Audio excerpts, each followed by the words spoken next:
Nigeria is one of the countries in the Gulf of Guinea facing challenges associated with domestic and transnational organized crimes.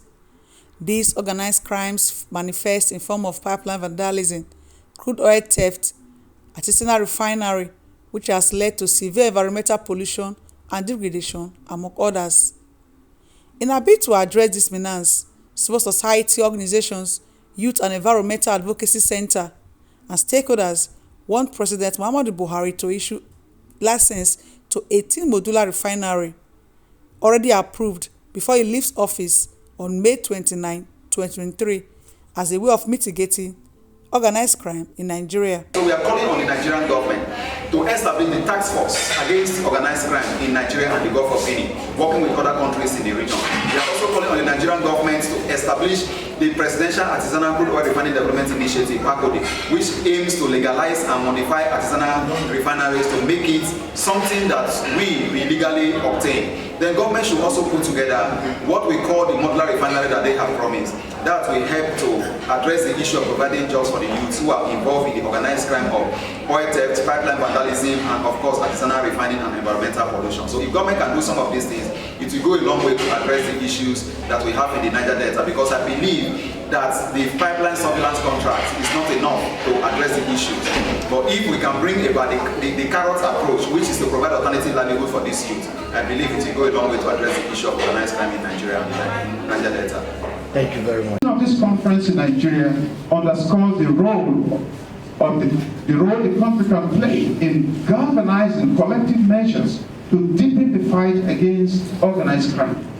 The violent nature of these crimes, with implications for the peace of the most populous nation in Africa, and successful efforts at curtailing them will have positive impact on the rest of Africa and the globe as a whole.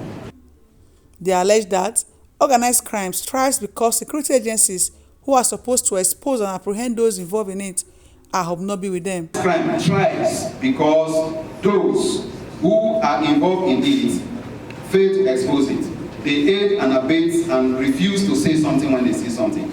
I once again thank the Global Initiative Against Transnational Organized Crime and the Resilient Fund Austria for sponsoring this conference, and call on them to continue supporting us to sustain it as an annual conference that has come to stay and continually review and strengthen the fight against organized crime in Nigeria and the Gulf of Guinea. The thing about that national security challenges strategy is that it has an input, from some external forces who are also part of the organized crime within the Gulf of Guinea. So now you begin to understand why that security strategy is not working.